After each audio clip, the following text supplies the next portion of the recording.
নমস্কার, ঠিক সন্ধ্যে 6টা নিউজ 18 বাংলা জেলা থেকে সরাসরি নিয়ে আপনাদের সঙ্গে রয়েছে আমি তমশ্রী। শুরুতেই যে খবরের দিকে নজর রাখতেই হবে, পাস মার্কসের থেকেও বেশি পেয়েও ফেল। 2022-এর টেট সেখানেও ভুল, 2022-এর টেটেও ভুল।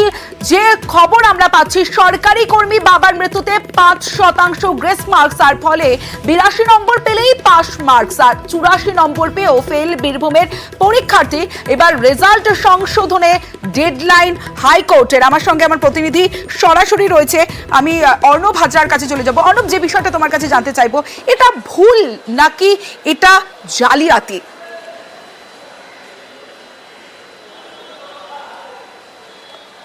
দেখো, এখনো পর্যন্ত ভুলই বলা ভালো, কারণ আদালতে যখন মামলা এসেছে সেখানে রং এই শব্দগুলি বারবার ব্যবহার উচ্চারিত হয়েছে। তবে এটা সিদ্ধান্তটা ছিল প্রাথমিক শিক্ষা পর্ষদের, অর্থাৎ কর্মরত কোনো প্রাথমিক শিক্ষক রয়েছেন, তিনি মারা গেলেন, সেই জায়গায় তার ছেলে যখন আবেদন করবেন, টেটের বসবেন, তিনি 5% গ্রেস মার্কস পাবেন। অর্থাৎ যদি কেউ জেনারেল কাস্টের ক্যাটাগরির হন, তিনি 5% ছাড় পাবেন। এক্ষেত্রে বীরভূমের রাহুল দত্ত, তার বাবা যেহেতু প্রাথমিক শিক্ষক ছিলেন, তিনি কর্মরত অবস্থা মারা গিয়েছিলেন, তাই বোর্ডের যে সিদ্ধান্ত ছিল সেই সিদ্ধান্ত অনুযায়ী তিনি এক্ষেত্রে পোষ্য অর্থাৎ অনুকম্পাজনিত চাকরির জন্য আবেদন করেন এবং সেই হিসেবেই টেটে তিনি বসেন।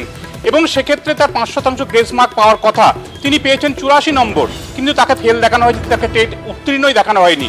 অথচ এই গ্রেস মার্কস পেলে তার 82তে পাস হওয়ার কথা। বিচারপতি অমৃতা সিনহা গোটা বিষয়টার মধ্যে তিনি প্রশ্ন তুললেন, যদি 82তে পাস হয়, এক্ষেত্রে গ্রেস মার্কস পাওয়ার সিদ্ধান্ত প্রাথমিক শিক্ষা পর্ষদ নিয়ে থাকে, তাহলে 84তে ফেল কী করে হলো রাহুল দত্ত?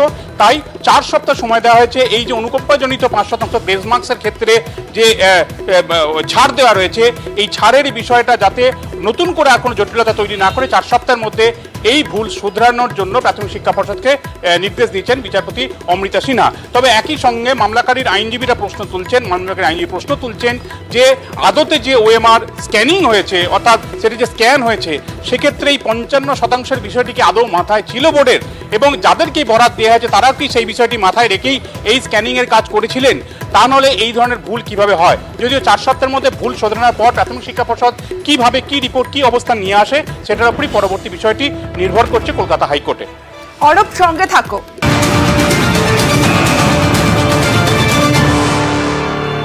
সিএপি কনস্টেবল নিয়োগে স্থগিতাদেশ, ডোমিসাইল সার্টিফিকেট জালিয়াতির তদন্তে সিবিআই। জাল সার্টিফিকেট দিয়ে কনস্টেবল পদে নিয়োগ, রাজ্যে 9000 সিএপিএফ কনস্টেবল নিয়োগে স্থগিতাদেশ। এসএসসির হলফনামা তলব বিচারপতি অরিন্দম মুখোপাধ্যায়ের। সরাসরি চলে যাব, আমার সঙ্গে রয়েছে অর্ণব হাজরা রয়েছে। অর্ণব, যে বিষয়টা তোমার কাছে জানতে চাই, যে ভবিষ্যতে এই নিয়োগ প্রক্রিয়া হবার কি কোনো সম্ভাবনা আছে, নাকি পুরোটাই অথৈ জলে?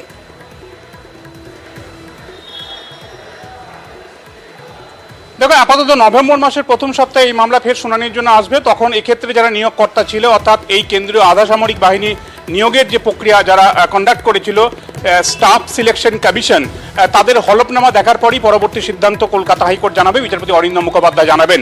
কিন্তু এটা অত্যন্ত গুরুত্বপূর্ণ একটা অভিযোগ যে ডোমিসাইল সার্টিফিকেট, অর্থাৎ স্থায়ী বাসিন্দার যে সার্টিফিকেট দিতে হয়, অর্থাৎ এ রাজ্যের বাসিন্দা হিসেবে যারা এই নিয়োগ প্রক্রিয়ায় অংশ নিয়েছিলেন, এরকম অনেকেই এই ডোমিসাইল সার্টিফিকেট জালিয়াতি করে এই জায়গা পেয়েছেন বা পাচ্ছেন, বা সেই তালিকায় তাদের নাম উঠছে। এই অভিযোগ শুভ্রদীপ পাল সহ একাধিক পরীক্ষার্থী কলকাতা হাইকোর্টে রাখেন।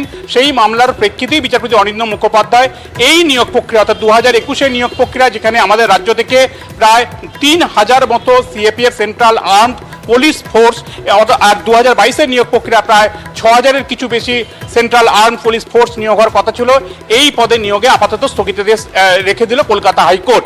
তবে একই সঙ্গে এটাও তোমায় জানিয়ে রাখি, দীর্ঘদিন এই এজলাসে আদালতে আমরা এসএসসি বলতে আমাদের রাজ্যে স্কুল সার্ভিস কমিশনে খবর করেছি। এটা স্কুল সার্ভিস কমিশন নয়, স্টাফ সিলেকশন কমিশন। এবং এখানেও অভিযোগটা কিন্তু অত্যন্ত গুরুতর যে ডোমিসাইল সার্টিফিকেট জাল করে, অর্থাৎ অন্য রাজ্যের একাধিক বাসিন্দা তারা এ রাজ্যে ডোমিসাইল সার্টিফিকেট হয়তো কোনোভাবে নিচ্ছে, অংশগ্রহণ নিয়ে অসৎ উপায়ে গ্রহণ করছে, এবং সেইটাকে দেখিয়ে তারা এসএসসি স্টাফ সিলেকশন কমিশনের মাধ্যমে এই চাকরির প্রক্রিয়ায় ঢুকে পড়ছে। এই হচ্ছে অভিযোগ, এবং এই অভিযোগটা গুরুতর হওয়ার কারণেই বেশ কিছুদিন আগে বিচারপতি রাজাশেখর মান্তা হাইকোর্টের বিচারপতি তিনি এই পুরো ঘটনাতে সিবিআই তদন্তের নির্দেশ দেন। সেই তদন্ত এগোচ্ছে, সিবিআই ইতিমধ্যেই তাদের প্রাথমিক রিপোর্ট সাবমিট করেছে কলকাতা হাইকোর্টে এবং সেই রিপোর্ট যদিও মামলাকারীরা জানেন না, সেই রিপোর্ট হয়তো নভেম্বর মাসে যখন এই মামলা পরবর্তী শুনানির জন্য আসবে সেখানে হয়তো বিষয়গুলি পর্যালোচনা করা হবে। তবে নিয়োগকর্তা হিসেবে স্টাফ সিলেকশন কমিশন তাদের কিন্তু হলফনামা দিতে হবে। এই যে ডোমিসাইল সার্টিফিকেট জাল করে জায়গা পাচ্ছে মেধা তালিকা স্টাফ সিলেকশন কমিশনের কেন্দ্রীয় আধাসামরিক বাহিনী নিয়োগের পরীক্ষায়, সেই বিষয়ে তাদের উত্তর দিতে হবে, এমনটাই নির্দেশ বিচারপতি অরিন্দম মুখোপাধ্যায়ের। তমশ্রী। বেশ অর্ণব।